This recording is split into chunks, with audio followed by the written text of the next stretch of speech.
BJP সরকার, মোদী সরকার অবশ্যই জনগণের তারা এমন ভাবে নেরেটিভটা ক্রিয়েট করেছে। তারা হিন্দুত্ববাদের উপর ভিত্তি করে পুরা ভারত জাতিকে ঐক্যবদ্ধ করেছে পাকিস্তানের এগেনস্টে।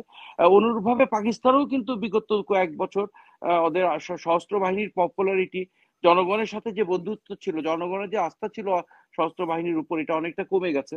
ভারতের পক্ষে কিন্তু it is very dangerous, because দ্বিতীয় বিশ্বযুদ্ধে হিটলার এক্সিস ফোর্স কিন্তু প্রাথমিক বছরগুলোতে they were doing very well. But যখন হিটলারের অ্যাম্বিশনটা বেশি বেড়ে গেল, তখন যখন যে অতিরিক্ত ফ্রন্ট সে সৃষ্টি করলো রাশিয়ার দিকে, তখন সে আফ্রিকাতে সে প্রপার অ্যাটেনশন দিতে পারলো না, ওখানে রসদ সে পাঠাতে পারলো না, ইউরোপে সে প্রপার কনসেন্ট্রেশন দিতে পারে না। একটা আক্রমণ যদি হয়, এটা পাকিস্তানও বসে থাকবে না, পাকিস্তান একটা আক্রমণ করলে ভারতও বসে থাকবে না। It is a matter of ego, it is a matter of their Prestige. এই দুই পক্ষই এটা সমানভাবে এটা ফাইট করার চেষ্টা করবে। তো আমি এখন মূল পাকিস্তান না ভারত বিষয়ে একটু আলোচনা করি, সময়ও শেষ হয়ে যাচ্ছে। পেহেলগামে যে ঘটনাটা ঘটলো, 26 জন টুরিস্ট মারা গেল, এর মধ্যে 15 জনই মুসলমান ছিল এবং আরো 17 জন আহত হয়েছিল। খুবই দুঃখজনক। সন্ত্রাসী কার্যকলাপ আমরা কোনোভাবেই গ্রহণ করি না, আমরা সমবেদনা জানাই যারা নিহত হয়েছে। বাট এটা নিশ্চিত যে একটা গ্রুপ এই আক্রমণটা করেছে। কারা করেছে এটা নিয়ে প্রশ্ন, অনেকে এটা দায়িত্ব নিয়েছে।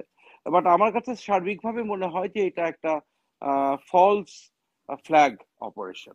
ফলস ফ্ল্যাগ অপারেশনের ডেফিনেশন হচ্ছে an act committed with the intent of disguising the source of responsibility and pinning the blame on somebody else. একটা ঘটনা যেরকম যে প্রিতে ইরাক আক্রমণ করেছিল মার্কিন যুক্তরাষ্ট্র, যে প্লিতে আফগানিস্তান আক্রমণ করেছিল, একটা ফলস প্লের উপর, একটা মিথ্যা তথ্যের উপর প্রচার করে তারা আক্রমণ করেছিল। I think this incident is similar to that. আমার মনে হয় না ভারত কোনোভাবে প্রমাণ করতে পেরেছে বা পারবে যে এটাতে পাকিস্তানের সম্পৃক্ততা ছিল কি ছিল না। সো এখানে what is the purpose behind it? আমি তো মনে করি পাকিস্তান সশস্ত্র বাহিনী এবং ভারতের BJP both are trying to take advantage of this situation. Bharat প্রথমে সিন্ধু চুক্তিটা বাতিল করলো, ভারতের কিছু পাকিস্তানি ডিপ্লোমেটদের তারা বহিষ্কার করলো, এবং সিন্ধু চুক্তি বাতিলটা is a very significant incident. 1960 সালে আইয়ুব খান এবং জওহরলাল নেহরুর মধ্যে এই চুক্তিটা স্বাক্ষরিত হয়, এবং এই এলাকাতে এবং বিশ্বে ওয়াটার শেয়ারিং এগ্রিমেন্ট গুলোর মধ্যে this was one of the most successful agreement. আমরা এটা একটা মডেল হিসেবে দেখতাম। এবং এই চুক্তি অনুযায়ী Pakistan has the right two 70% of the water, এবং India has 30%, 30% of the water, unlimited use for irrigation. India has unlimited use of for irrigation, and limited use for irrigation and unlimited use for navigation, hydroelectricity, etc. etc. এবং ভারতের পাকিস্তানের total 80% মিষ্টি পানি আসে এই সিন্ধু চুক্তির মাধ্যমে। এখানে 4-5টা ঝেলাম এবং আরো কিছু ট্রাইব্যুটারি আছে, এই সবই এই চুক্তির মধ্যে অন্তর্ভুক্ত। সো যদিও ভারত বলেছে যে এই সিন্ধু চুক্তি বাতিল করেছে, but they don't have the infrastructure to actually stop the water. এটা আজকেও যদি কনস্ট্রাকশন শুরু হয়, it will take a decade for them to have the necessary dams and all to control the flow of Sindhu water. But তারা খাল খনন করে হয়তো আগামী 2-4-5 বছরের মধ্যে পানিটা ডাইভার্ট করে দিতে পারে। এটা আমাদের রিজনের জন্য এটা is a big threat.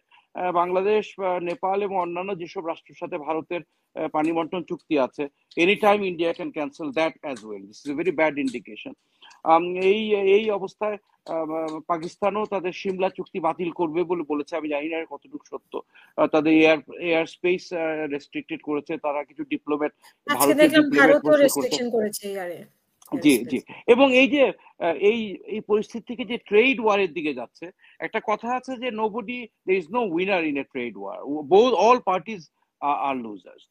So এই পরিস্থিতি, এবং বিজেপি সরকার, মোদী সরকার অবশ্যই জনগণের তারা এমন ভাবে নেরেটিভটা ক্রিয়েট করেছে, তারা হিন্দুত্ববাদের উপর ভিত্তি করে পুরা ভারত জাতিকে ঐক্যবদ্ধ করেছে পাকিস্তানের এগেনস্টে। অনুরূপভাবে পাকিস্তানও কিন্তু বিগত কয়েক বছর ওদের সশস্ত্র বাহিনীর পপুলারিটি, জনগণের সাথে যে বন্ধুত্ব ছিল, জনগণের যে আস্থা ছিল সশস্ত্র বাহিনীর উপর, এটা অনেকটা কমে গেছে। ইমরান খান কেসটাতে পাকিস্তানি সশস্ত্র বাহিনীর পপুলারিটি অনেকটা কমে গেছে। সো এরকম এইসব পরিস্থিতিতে the respective governments tries to take some advantage out of that. এটার পরিপ্রেক্ষিতে, কারণ আমরা জানি বিজেপি ওয়েস্ট বেঙ্গল, বিহার, দক্ষিণ ভারতের কিছু কিছু রাষ্ট্র তাদের জন্য খুব চ্যালেঞ্জ, তারা কখনো সফল হতে পারে না। গত ইলেকশনে তারা যতগুলো সিট পাবে ভেবেছিল ততগুলো পায় নাই। আগামী সুতরাং তাদের it's a trend that their popularity is declining, আর তারা প্রস্তুতি নিচ্ছে আগামী সেন্ট্রাল ইলেকশন, রাজ্যসভা ইলেকশনের জন্য। সো এই ঘটনাটাকে পুঁজি করে তারা they are trying to take advantage. এবং পাকিস্তানও প্রতিবাদ করছে, সশস্ত্র বাহিনী। এখন এটা একটা যুদ্ধে আগাবে কিনা, আই ডোন্ট থিঙ্ক সো। আমি আগেই বলেছি যে countries don't fight war on ground, এটা একেবারে বোকামি। এখানে আজকে একটা দেখলাম যে চীনও বলেছে তারা পাকিস্তানের পাশে থাকবে। ভারত যদি সিন্ধু চুক্তিটা বাতিল করে, এটা হতে পারে যে চীন তাদের ব্রহ্মপুত্র পানির ফ্লোটাও তারা বন্ধ করে দিতে পারে, যেটা ভারতের মধ্য থেকে আসে। So it has fur reaching implication. আমরা এই উপমহাদেশ পৃথিবীর সবচেয়ে ঘনবসতিপূর্ণ একটা এলাকা। এখানে শত শত 300 আমি জানি যে নিউক্লিয়ার ওয়েপেন আছে দুই দেশের মধ্যে।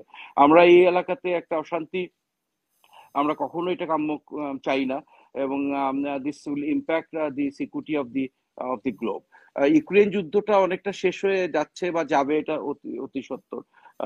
তো পাশ্চাত্য দুনিয়া সবসময় চায় কোথাও না কোথাও একটা সমস্যা থাকুক, because economically it is very viable for them. যখনই যেখানে যুদ্ধ হবে তারা অস্ত্র বিক্রি করতে পারবে, গোলা বারুদ বিক্রি করতে পারবে, ইটস এ বিগ বিজনেস।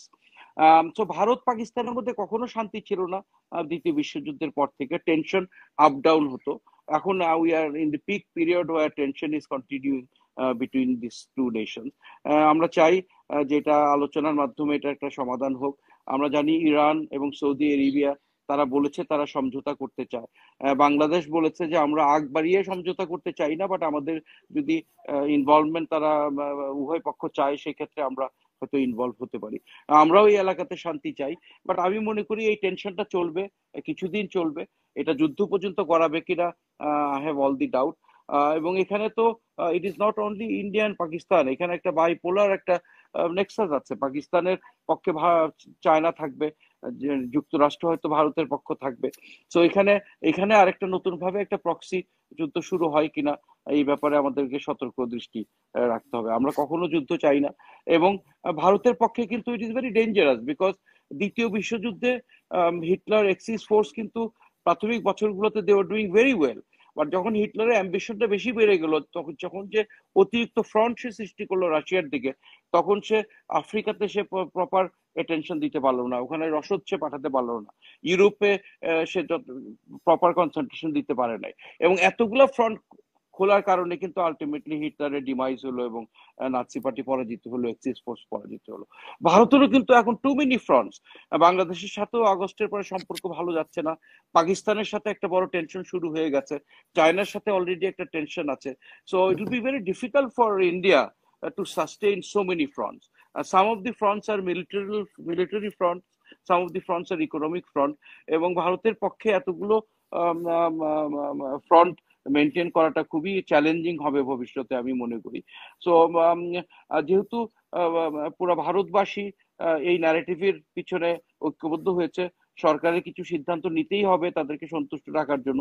এই জন্যই তারা বিভিন্ন চুক্তি বাতিল করেছে, বিভিন্ন অ্যাকশন নিচ্ছে। পাকিস্তানও অনুরূপ। যখনই ভারত নিউক্লিয়ার টেস্ট করলো, কিছুদিনের মধ্যে আমরা দেখলাম যে পাকিস্তানও নিউক্লিয়ার টেস্ট করেছে। It is very it is expected that পাকিস্তানও একটা অ্যাকশন নেবে এবং তারা নিয়েছে। তো এখানে আমার মনে হয় I hope they have the far sightedness, তারা অতটুকু উইজডম নিয়ে তারা এই দুই রাষ্ট্র এই সমস্যাটা সমাধান করার চেষ্টা করবে। এখানে একটা স্কার্মিশেস হতে পারে, একটা আক্রমণ যদি হয়, এটা পাকিস্তানও বসে থাকবে না, পাকিস্তান একটা আক্রমণ করলে ভারতও বসে থাকবে না। It is a matter of ego, it is a matter of their Prestige. এই দুই পক্ষই এটা সমানভাবে এটা ফাইট করার চেষ্টা করবে। তো আমরা আশা করি যে এটা একটা অ্যামিকেবল একটা সলিউশন হবে। এবং এই সন্ত্রাসী কার্যকলাপ আমরা কোনোভাবেই আমরা গ্রহণ করতে পারি না, ইট ইজ নট অ্যাকসেপ্টেড।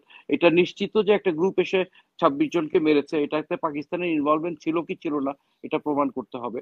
এবং ভারতে যে মুসলমানদের বিরুদ্ধে যেসব সিদ্ধান্ত, এবং আপনারা জানেন যে এখন গুজরাটে এবং আরব সাগরে ভারত একটা মিলিটারি মহড়া করছে, এক্সারসাইজ করছে, এবং পাকিস্তান এটাকে থ্রেট হিসাবে নিচ্ছে। এবং এটাও নিউজ এসেছে যে পাকিস্তানও তাদের বর্ডারে অতিরিক্ত পরিমাণ ট্যাঙ্ক এবং বিমান তারা ডিপ্লয় করছে। রেখে দিয়েছে। So these are Cynos of conflict, because যুদ্ধ কিন্তু আজকে কালকে করবো বলেই আমি পরশুদিন যুদ্ধ করতে পারবো না। It takes months and months of preparation, deployment, planning, এবং এই ইন্ডিকেটর গুলো কিন্তু আগে থেকে বোঝা সম্ভব যে একটা দেশ, এই যে যখন রাশিয়া প্রস্তুতি নিচ্ছিল ইউক্রেন আক্রমণ করার জন্য, 1-2 মাস আগে থেকেই কিন্তু মার্কিন যুক্তরাষ্ট্র এবং অন্যান্য রাষ্ট্রগুলো বলে আসছিল যে Russia is initiating a war against Ukraine, because এটা তো গোপন রাখা সম্ভব না এই স্যাটেলাইটের যুগে এসব তথ্য বের হওয়া আসাটা। সো যুদ্ধ যদি অ্যাকচুয়ালি হয়, আমরা ডিপ্লয়মেন্ট কার্যকলাপ দেখেই আমরা বুঝতে পারবো। পাকিস্তান বর্ডারে ভারতের যে পরিমাণ ট্রুপস ডিপ্লয়েড আছে, these are only capable enough of defending the border. আক্রমণ করার জন্য কিন্তু আরো অনেক বহুগুণ সশস্ত্র বাহিনী ওখানে ডিপ্লয় করা দরকার, যেটা আমরা দেখতে পারবো। পাকিস্তানও যদি আক্রমণ করতে চায়, এই ডিপ্লয়মেন্ট দেখে আমরা বুঝতে পারবো they are heading towards the deployment. So আমি বারে বারে যেটা বলছি, we want to see an amicable solution. এই পানি বন্টন চুক্তি এগুলো সবগুলোই আমি মনে করি যে এটা আবার রিকনসিডার করা উচিত ভারতের, বিকজ ওয়াটার ইজ লাইফ। গত 125 বছরে 3,300-ও বেশি কনফ্লিক্ট হয়েছে অন ওয়াটার শেয়ারিং, এবং এটা বিভিন্ন রাষ্ট্রের মধ্যে হয়েছে, একই রাষ্ট্রের বিভিন্ন স্টেটের মধ্যে হয়েছে। ভারতের কিন্তু বিভিন্ন রাজ্যের মধ্যে পানি বন্টন নিয়ে সমস্যা আছে, এবং out of this 3,200 conflicts 50 resulted in war. They actually fought a war. কথিত আছে যে থার্ড ওয়ার্ল্ড ওয়ার, তৃতীয় বিশ্বযুদ্ধ হবে পানি বন্টন নিয়ে। সুতরাং water is a serious issue, এবং যখনই পানি শেয়ারিং রিলেটেড কোনো শর্ত আসে, তখনই আমি বেশি ভয় পাই, এবং it has a greater impact on the way that people lead their life.